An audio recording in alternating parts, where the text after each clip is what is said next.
So we'll chant Om 3 times, followed by the Sahana Avatu and the other shlokas, okay, invocation shlokas. Om.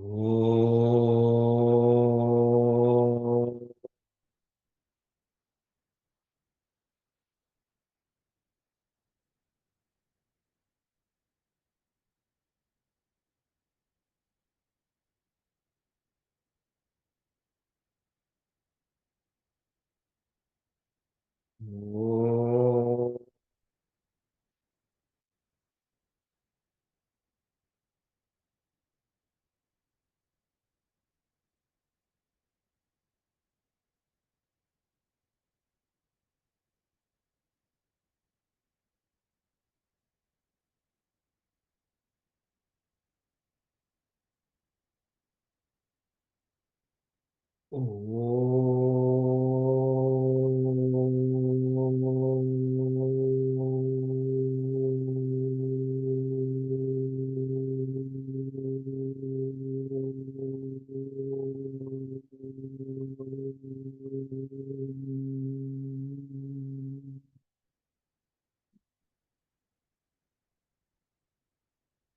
Om Sahana Vavatu Sahanau Bhunaktu Sahaviryam Karavavahai Tejasvinavadhitamastu ma vidvishavahai. Om Shanti Shanti Shanti. Samasta Jana Kalyane Niratam Karunamayam Namami Chinmayam Devam Sadgurum Brahma Vidvaram Sadgurum Brahma Vidvaram. As we are doing the Drg Drsya Viveka, let us start by chanting the Mangalacharanam for Drg Drsya Viveka, the first shloka. Can one of you go off mute and repeat after me, please?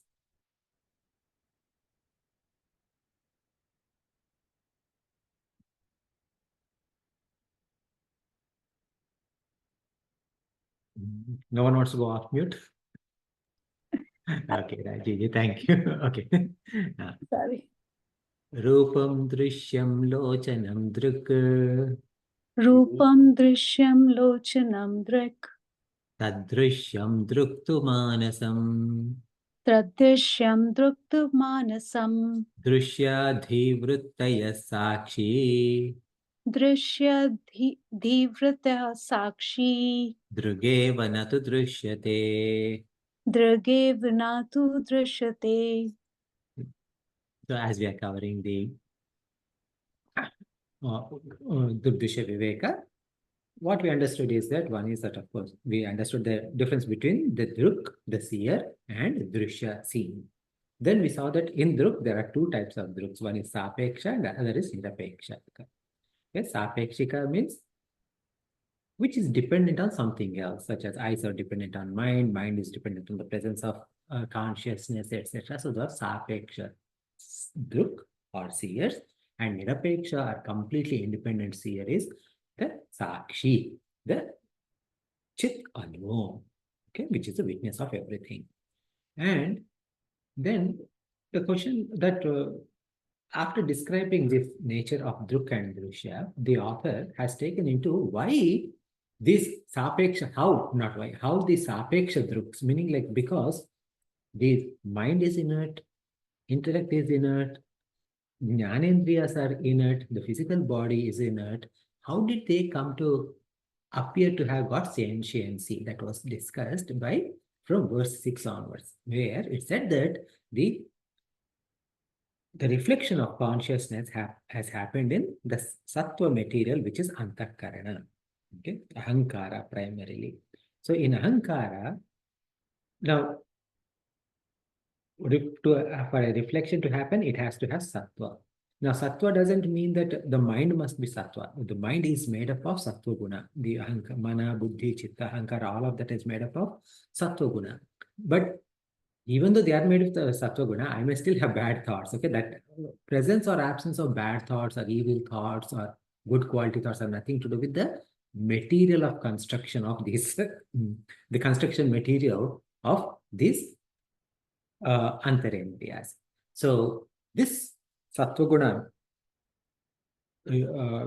based mana, buddhi, chitta, ahankara, they are able to get the reflection of the consciousness, and as a result, it appeared as if they have gained the sentiency. How? The example that was given was just like a iron ball which is cold and which has shape, and fire which has no shape and hot. When they come together, what happened is that it appears to be like their qualities are mutually superimposed. So now I see a red, hot iron ball, okay, like a fiery iron ball.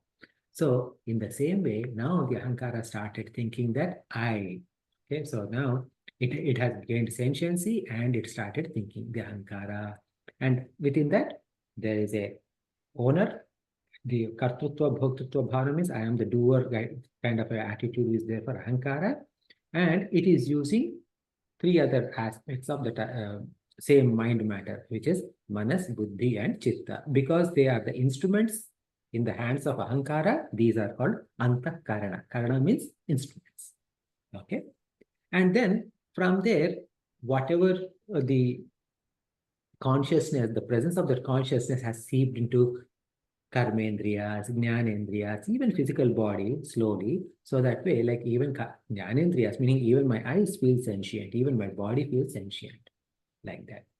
However, all that sentiency of this human body, etc., is based upon ahankara, etc., right? So if ahankara goes to sleep, this body appears insentient.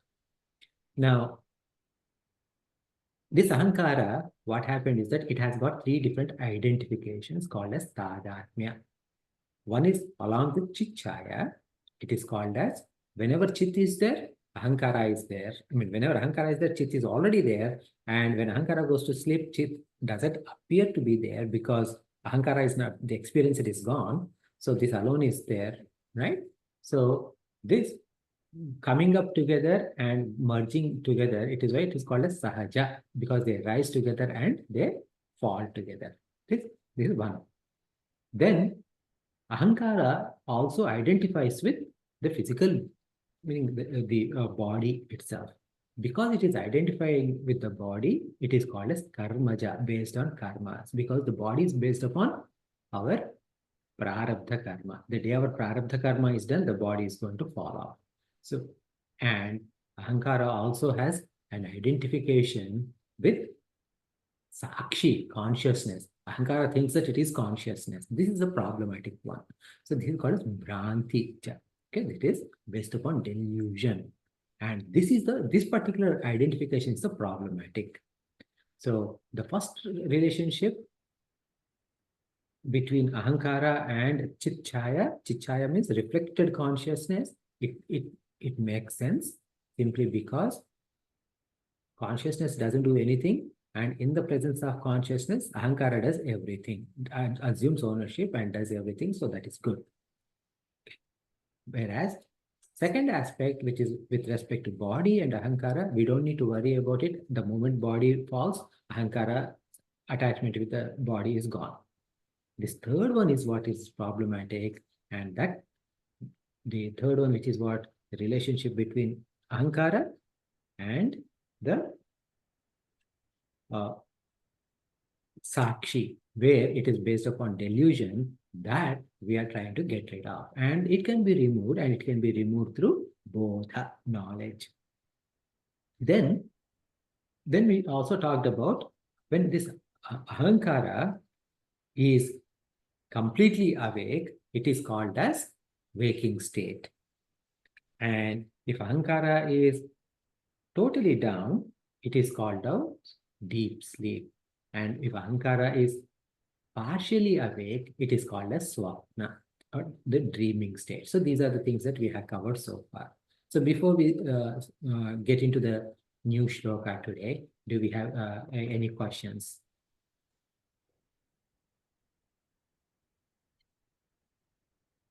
So if there are no questions, we'll go to the verse number 11. So before I'll break down the words for verse number 11 and then we'll go from there. Antakarana vrittischa. So that this one has three. It can broken down to three words. Antakarana. Antakarana is referring to mind, intellect, and memories. Okay. Mana, buddhi, and chitta. So this antakarana. Vritti is second. Cha. Okay. Antakarana, vritti, and cha becomes antakarana vrittischa. Chitichaya magata. So that is actually two words. Chitichaya means reflected consciousness and aikyamagata. Vasanaha kalpayet swapne bodho bodhe ksher vishayan. So that is bodhe akshay vishayan. Bodhe ksher vishayan. Okay. Bahihi. So this is a shloka. So let's chant. So one of you please go off mute and repeat after me. Antahkarana vrittischa. Antahkarana vrittischa. Chitichayaikyamagata. Chitichayaikyamagata. Vasana kalpayet swapne. Vasana kalpayet swapne. Bodhaikshayr vishayan bahihi. Bodhaikshayr vishayan bahihi. So now when we studied the what is Jagrada Avastha, what is Swapna Avastha, what is Sushupti Avastha in Tattvabodha, it has given a particular definition. What did it say in Tattvabodha? Oh, when external indriyas are active and they are bringing in new stuff, okay, into the inside. Yeah. So external indriyas means in the karma indriyas and jnana indriyas, they are active and they're bringing new things from outside, and that is what you call as, when those things are present, it is called as waking state. But when external indriyas are resting, okay, and intellect is also resting, then mind is just reflecting on the vasanas that are being generated internally. That is swapna. When mind is also resting, then it is called, and then all indriyas are resting, then it is called as sushupti. This is how we studied in Tattvabodha. Now in here we just said ahankara fully awake is jagarana, ahankara semi awake is swapna, and ahankara completely asleep is sushupti. Now with respect to antakarna, what is antakarna doing? Because now we divided this whole mind matter into two categories. One is ahankara, the other is antakarna. Antakarna has got mana, buddhi, chitta. So that is being answered now. Okay. Now, antakarana vrittischa, meaning antakarana also. Okay, cha means also, right? Okay, so in this particular case, cha usually means and, but because it is in continuation with the previous shloka, now it appears as if antakarana is vrittischa means antakarana vritti also, means along with ahankara. What it is doing is that chitichaya aikyam agata. So along with ahankara, antakarana started also identifying with chichaya. Chichaya means reflected consciousness. This is the reason why, because my mind, okay, so this antakarana is what? My mind, intellect, and memories, right? So these are also started identifying with this reflected consciousness.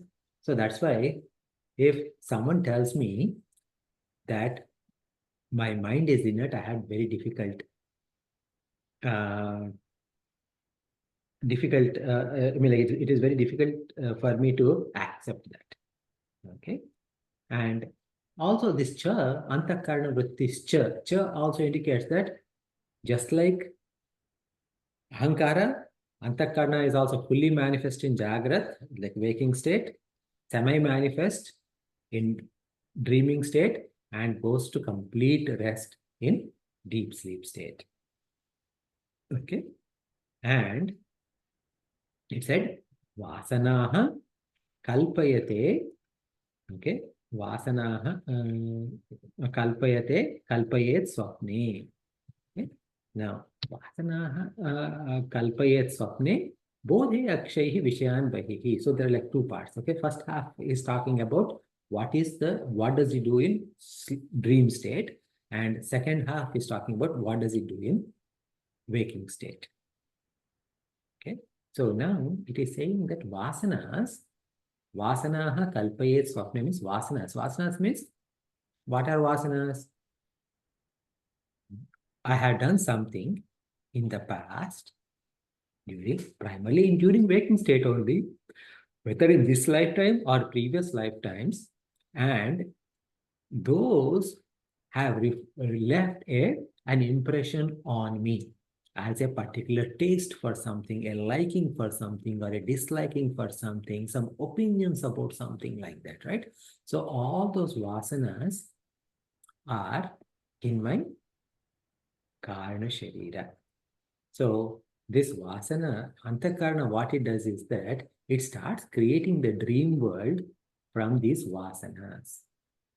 Now, when it starts creating a dream world, within this dream, it is karta, the doer, it is karma, meaning the object of experience, as well as the action itself, and karana, meaning instrument of experience also.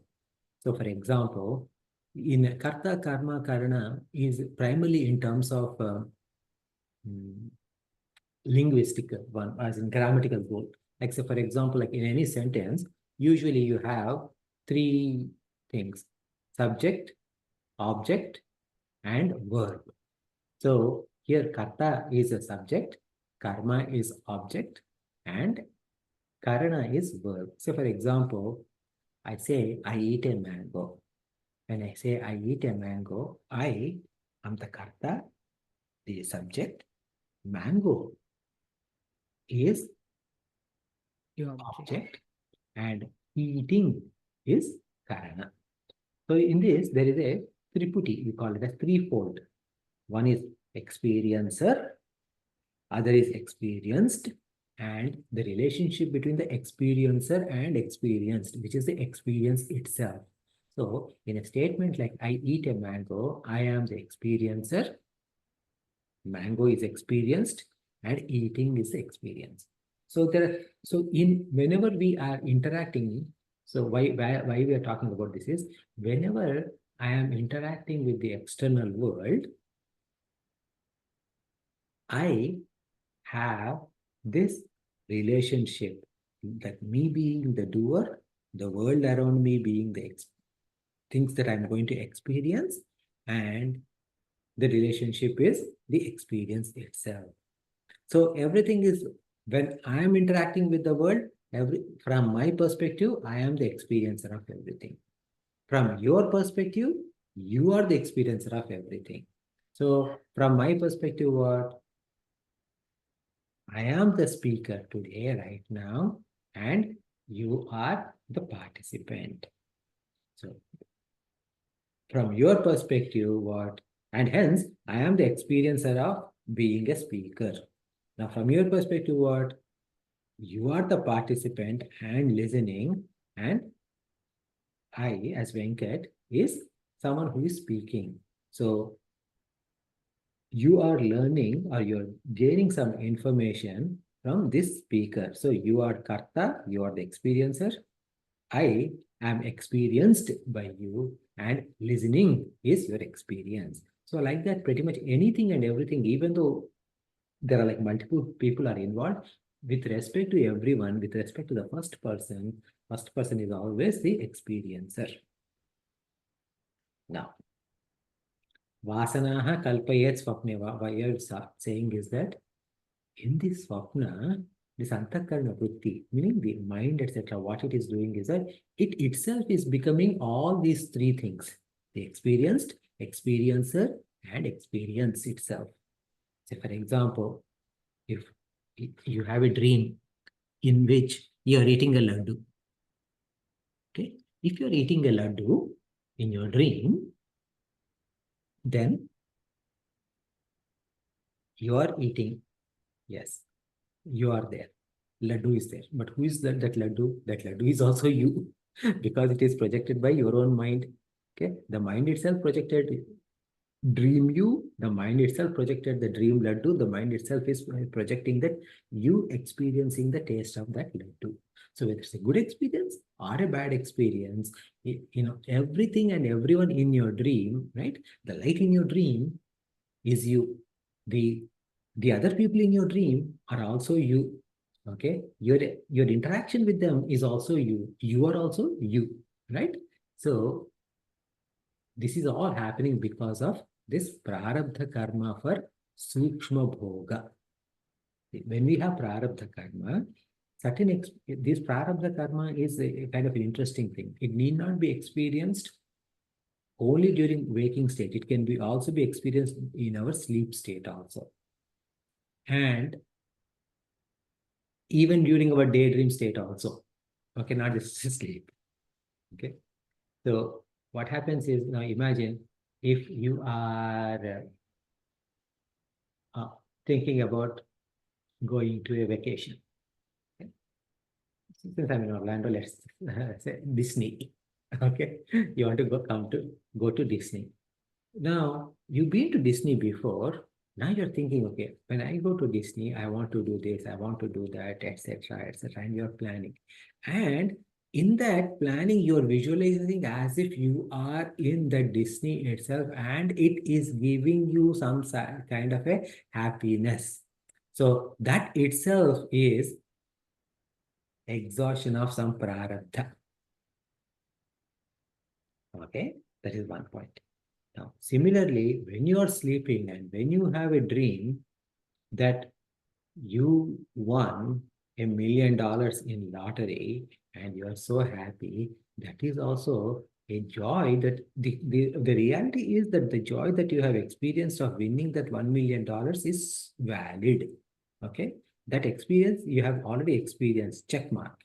But that you have to experience at a subtle level, it is not meant to experience in real, as in like a full level. So that is why, because your punya probably is only this much for that, right? You mean it might not, right? So that is why that a good dream has happened. Similarly, if I had to experience some kind of a bad thing at a subtle level, then I will have a nightmare like that. So now, all because of this prarabdha karma's force, the mind is creating kalpayet. Kalpayet means it is creating and it is projecting the dream. Okay, because antakarna itself is again inert. However, it has gained the sentiency through chitichaya and was able to create this dream world. This is vasanaha kalpayet swapne. Antakarana vritti cha chitichaya aikyamagata. Okay. So antakarana, not that one. Bodhaika, we covered that part, right? Bodhe akshay vishayan bahihi. So what happens during waking state? In waking state, bodhe akshay vishayan bahihi kalpayet. That kalpayet goes both for dreaming as well as waking. So bodhe in waking state in this context, akshayihi means through eyes. Okay, meaning akshayihi through eyes means what? It is upalakshana for all indriyas. So that means that through all these indriyas, it is creating its own world based on its raga dvesha and it is projecting. Now, this creates a little bit of a challenge. Wait a minute. I can understand that I am dreaming, so at that time my mind is projecting. But during waking time, what do you mean by projection? Whatever the eyes have brought in, that's all I'm seeing, right? Okay. So where is the question of projection in here? So this, in the Srishti, in the creation, we have two types of creation. Okay. One is called as the Bhagavan Srishti, let us say. Okay. In Bhagavan's Srishti, this is the whole world is created. But within this Bhagavan's Srishti that has been created, which itself is a projection, each jiva, each of us are creating our own world. Now, so this creation of a jiva is called as Jiva Srishti. Okay? So, this Jiva Srishti means I am creating my own world, you are creating your own world, and everyone is creating their own world. How can we say that? Simple question. If I ask any of you, who is your best friend? Can you name someone if I ask you a question like that? Yes, no? Yes. Okay. You don't have to name someone, so that way, like who you don't consider as best friends, they don't get annoyed. So you don't need to say their name aloud. But okay. So now, if I ask, who is the person you're most uncomfortable with? You'll have a name. You don't have to say that again aloud, but you have a name. Yes, and maybe several names too. Who knows? Now, so now the question is, when Bhagavan created you and your best friend and the person with whom you're uncomfortable with,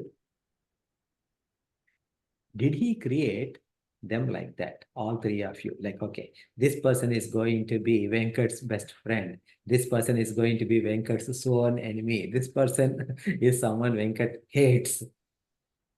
Or did he just create these three people?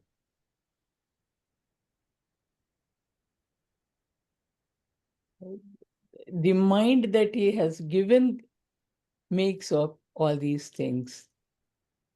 So Bhagwan did not create them as enemies or friends. But who created the enmity between me and this person, or the friendship between me and this person, is my mind. Okay? So like that, me and my likes and my dislikes, my friend and my enemy, my teacher, my favorite, my unfavorite. Okay, my favorite dish, the dish I don't care about, the dish I never want to see. All of this. Now, if you start looking at each of them, right, that this entire package of things that we have created, each of us is Jiva Srishti. That is our own world. Okay. So we see someone as our competitor, we see as someone our friend, etc. So what is happening? So as a Jiva, I created a Jiva Srishti. As a Jiva, you created your own Jiva Srishti. Then if the alignment of your Jiva Srishti and my Jiva Srishti are matched, then we are friends. If these your Jiva Srishti and my Jiva Srishti are different, then our views are different and we may not like each other. Okay. So this whole thing, so now here, so that is why this word kalpayet is used. Now it is also, now if you look at the world, all our likings, dislikes, etc., all our the projection of our own mind. Because they are projected that way, what happened? See, like we said, just now we talked about three things, right? In any experiencer, there is an experiencer, experienced, and the relationship between these two experiencer and experiencer and experienced is the experience itself. Yes? Now, think about it. Sir. If I am the experiencer and I have defined one of you as my enemy and one of you as my friend, my experience is completely different in each. My experience or my interaction with each of you is different. Because of my interaction is different, I am creating my own world. I am creating my own experiences. Okay. So now all of that is based on what? The mind. And what is this mind is basing all of this on raga and dvesha. Okay. Those likes and dislikes. So with those, we are creating all of this, and then what happened? We are in a big complex mess. Now, however, all of this raga, dvesha itself is maya. When you remove that, what happens is this entire jiva srushti disappears. When there is entire jiva srushti disappears, then only Bhagwan srushti is there. Then there are no issues of any sort. So here, this part of the flaw in our mind, because of which this kalpana is happening, is being described here. So that way, like later on, this is Solo que hay que conectarlo al internet, ¿verdad? so this here, understand that why I'm spending so much time on this word kalpayet is because this is author is seeding about the nature of Maya that he is going to describe later in the text. Okay, so that's why this is a important aspect. Okay, bodhei akshaihi vishayan bahi kalpayet, and when the jiva srushti is active, that is called as jagarana. When the jiva srushti is inactive, then it is swap. But we are thinking, I mean, like the projection is happening within inside, it is swapna. Okay. So now, so with this, what is happening is that here in all of this, what this is teaching us is that just like ahankara, antakarana also is having the it has alignment with chitichaya, number one. And when it is completely rested, of course it is sushupti. But when it is based on vasanas, it is projecting its own world based on vasanas, it is called as swapna.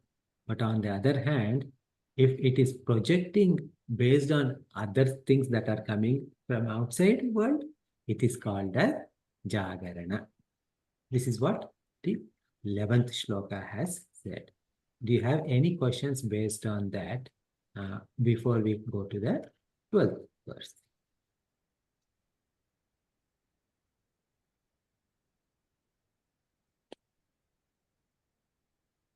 So this is not really, how's the information or how are the vasanas getting carried from one birth to the next birth? Because once the body is destroyed, the consciousness, the mind, and that is also destroyed, right? So a quick primer. Okay.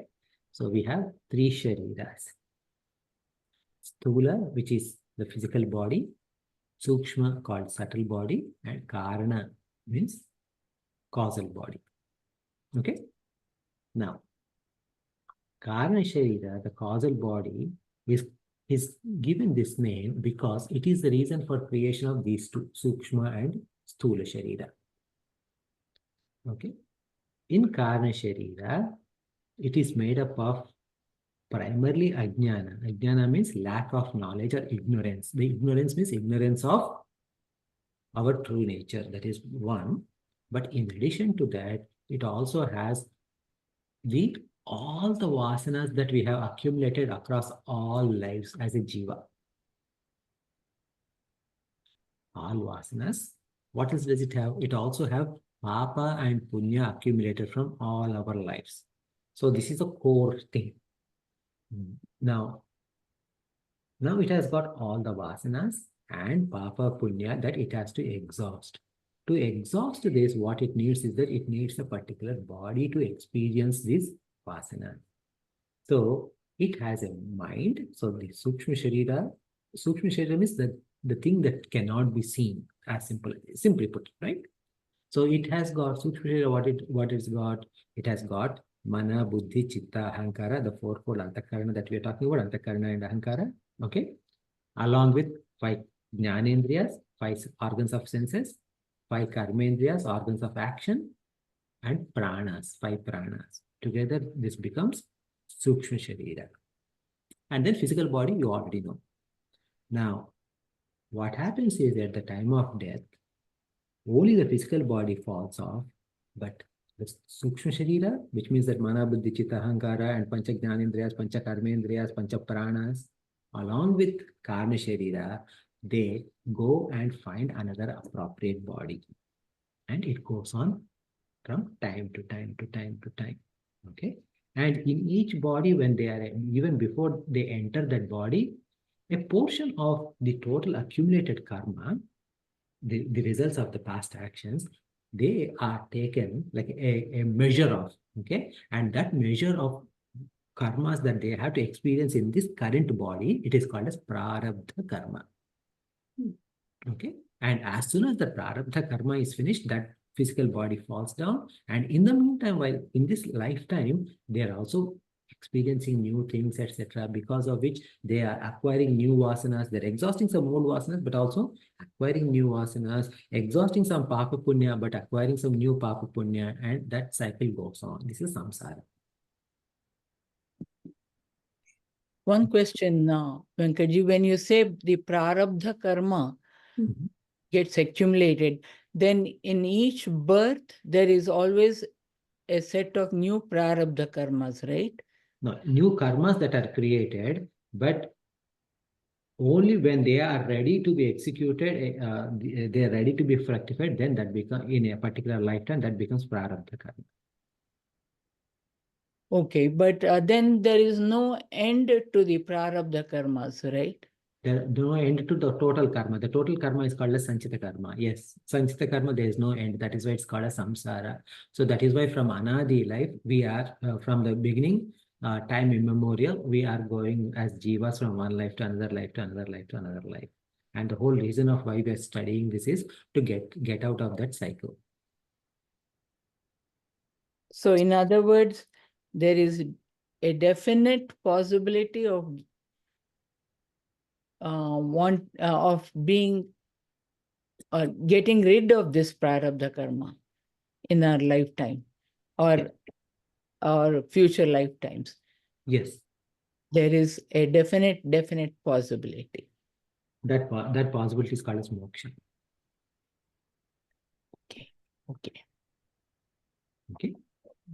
Sorry, but the way I the question that comes up like that. So okay. So, and this whole that's what we studied in 2 shlokas ago, right? What we said is that I think it is in verse 9, okay? Prabodhacha nivartate, this what do you call it? Bhrantija tadatmya. Okay, how do we get rid of this Bhrantija tadatmya is by knowledge. Okay, and that can be eliminated by knowledge. That's what we studied earlier. And who is gaining that knowledge? That knowledge is for ahankara alone, because the changes in ahankara or antakarna is giving rise to these three avasthas throughout the day. That is what, like a waking, sleeping, and dreaming. And when the ahankara goes to sleep, when ahankara is resting, we are calling it as sleep. When ahankara has to experience prarabdha karma, we are saying it is waking state. And when ahankara leaves this body, we are calling it as death. And when ahankara is entering a new body, we are calling it as birth. Okay. So now when we say this prabodha has to be done, right? This prabodha has to be done for who?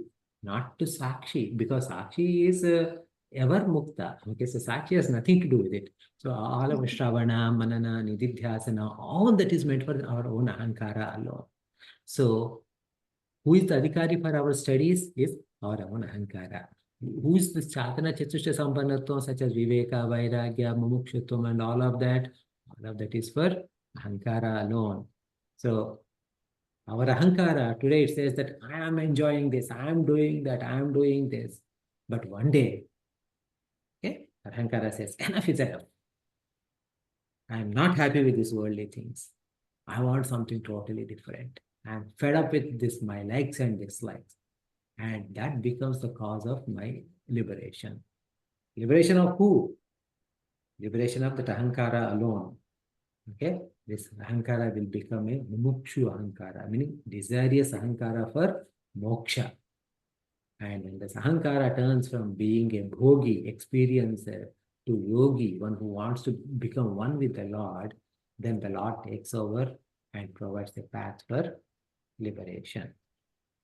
Okay, so this is about ahankara. So then let us go to the next shloka. Okay. So this, I'll break down the words.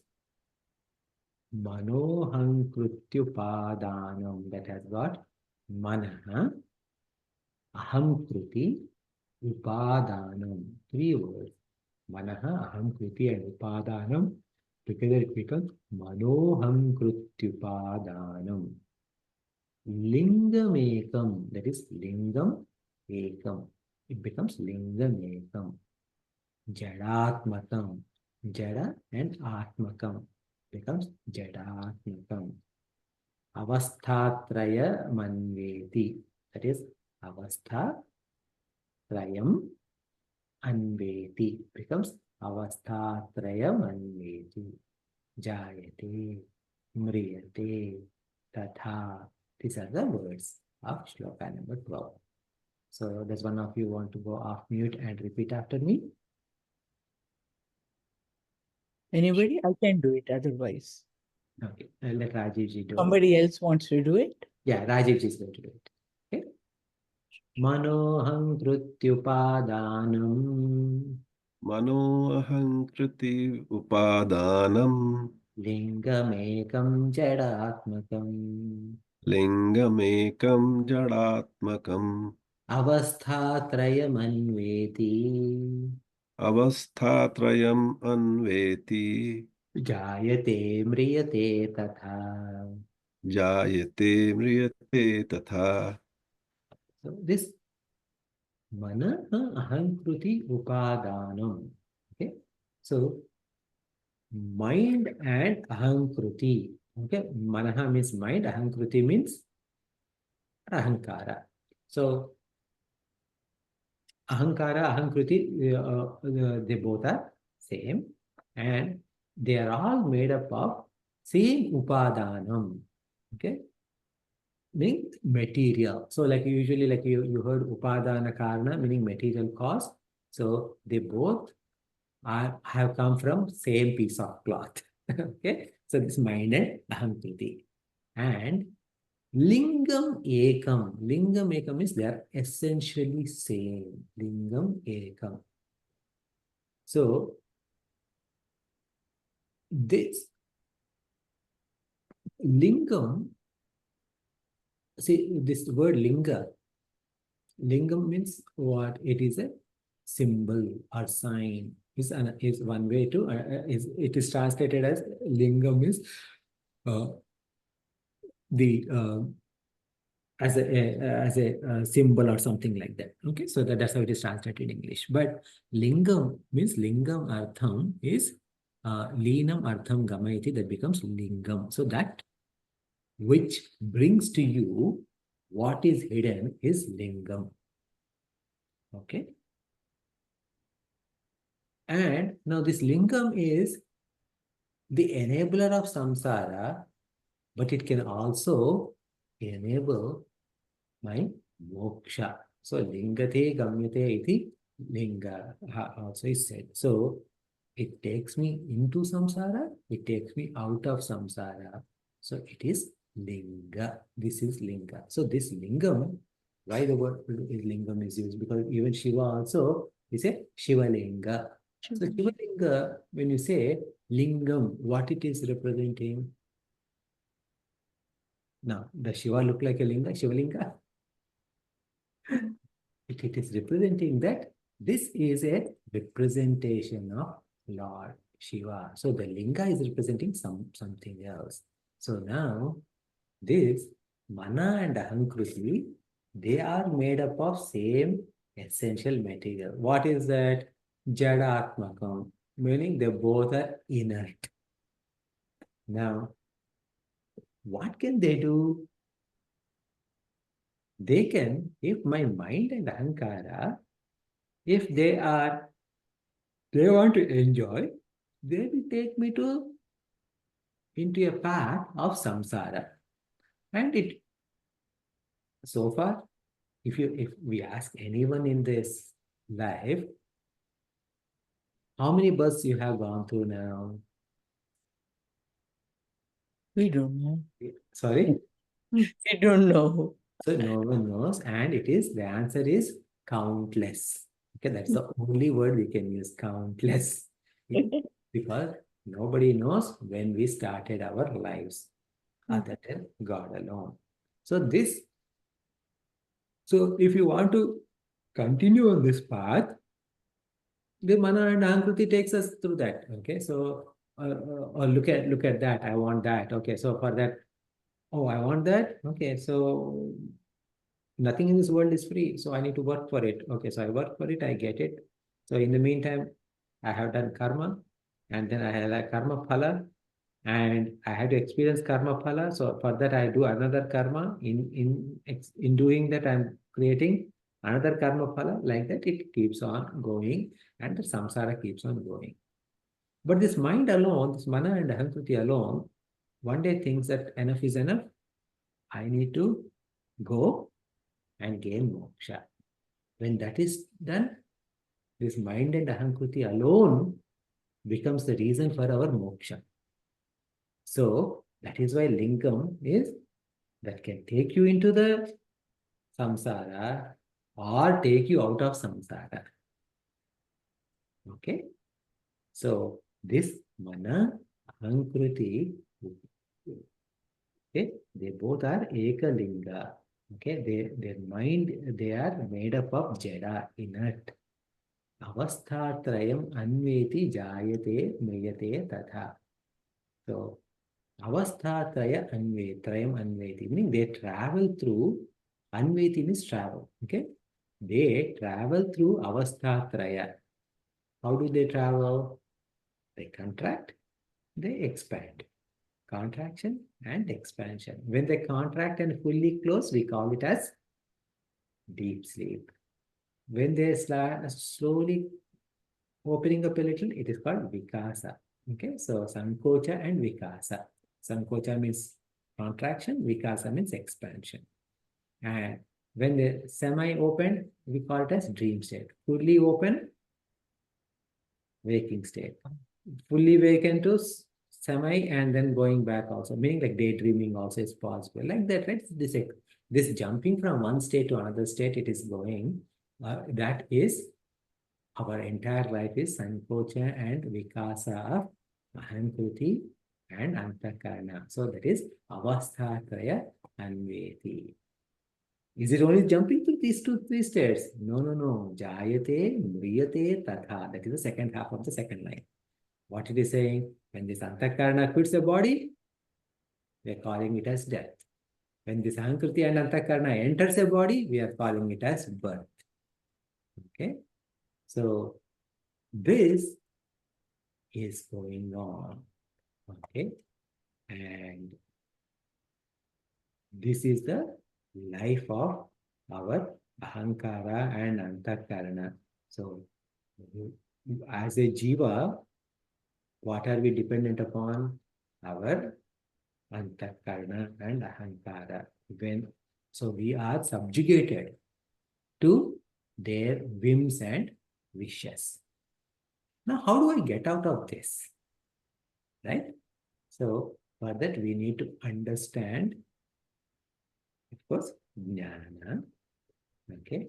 So, to understand jnana, what we need to understand is, what is the problem has to be understood. Okay? This problem is where exactly the problem has happened. Because we studied that all of this is because of Maya alone. So if Maya is the problem, what is the problem and how do we get out of it? Okay? Because who is Brahman? So I think am I identifying myself with Brahman or Maya? As Brahman, I am Nitya Mukta. Nitya Mukta means I'm ever liberated. It is not like, I am bounded yesterday and today I am freed. No. Okay. It is not like, because Brahman can never be bound, Brahman can never be freed. Okay. So because it is one and alone. No, if I identify with Maya, yes, I am bound, I am freed, etc. When we say I am freed, that means that I am freed from Maya. Okay, who is freed from Maya? Maya itself is freed from Maya because my manas, buddhi, chitta, ahankara, all of them are within the trigunas of Maya, right? Sattva, rajas, tamas of Maya. So we want to come out of that Maya. So for that, like we need to understand what is the nature of Maya, etc. And that is something that the author is going to start discussing from verse number 13. So far we have seen two thought waves.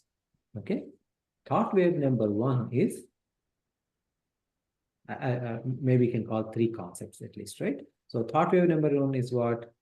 There's a seer and seen. Seen is different from seer. Seen is inert. Seer is sentient. Even though it appears to be many seers are there, they're all dependent seers. The only independent seer is Sakshi alone. Now, if that is the case, why is this inert stuff? Why did this inert stuff got sentiency? That we had discussed in second step. Now, we have defined what is this avasthatraya, what is this waking, dream, and sleep with respect to antakarana, with respect to ahankara. We also understood that different types of tadatmyata or associations are there for the ahankara with reflected consciousness, with the body, and with the self itself. Okay, and we understood that the first two are okay. The third one is that what we need to work on, which is bodha, that we need to do so that way it doesn't identify with the self, but it gets subjugated to self. That is what we are looking for.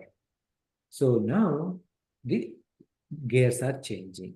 So in the next session, what we are going to do is that we are going to spend a little bit of a time on how this, like what we have come up to and what we are going to go through. With respect to that, what we are going to say is that this whole text is again an analysis of the Mahavakya called Tattvamasi. Now, some of you are studying Bhagavad Gita. In Bhagavad Gita is also it is said it is the analysis of Tattvamasi. Some of you studied Tattvabodha. That's also it said that it is an analysis of Tattvamasi. If all of them are Tattvamasi, okay, why not just read one book and be done with it? Why do we need to read all these books? So to understand that better, what is the value that each book is bringing, we will spend a little bit time in the next session on how each book has handled each of these, okay, while it is fresh in your mind. Okay, so that is something that we'll cover in our next session. So I want to pause here and I want to see if you have any questions. Quick question, Venkatji. So this shloka, the 12, right? So it talked about mind and ego only, right? So does it imply, because antakarana is all four, it's memory and intellect also. So is it like embedded in that, or they are explicitly not the cause for this, the three states which go through birth and death? Okay, so 12th shloka, okay, what it said, Manohanka Kruti Upada Lingam Ekam Jadatmakam. See, Ahankara is referring to Ahankara. So Mana means Mana, Buddhi and Chitta. All three have to be taken into consideration. Okay, and because in a sense, what happens is that even though we call it as four parts, right? Mana, Buddhi, Chitta, Ahankara, even though we are dividing this mind stuff in any way that we like, essentially it's all one and the same. Okay, think about it as if it has got four different facets. Okay, so for example, if you take a chapati, okay, simple example, okay, a roti, right? A roti or a chapati, how many sides does it have? Two sides. Okay, and each side is a facet. Now, if you take a prism, okay, a triangular prism, it has got three sides and a base. Those four are four different aspects of the same triangle. In the same way, depending upon your viewpoint, this mind stuff, okay, one side it looks as manas, the other side it looks like buddhi, other side it looks like chitta, other side it looks like ahankara. Okay, but they're all in one in essence, but we are trying to break them into so many ways so that it is easy for us to understand.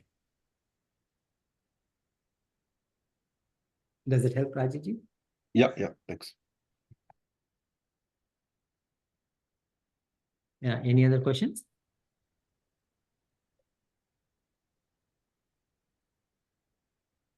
If there are no questions, shall we close?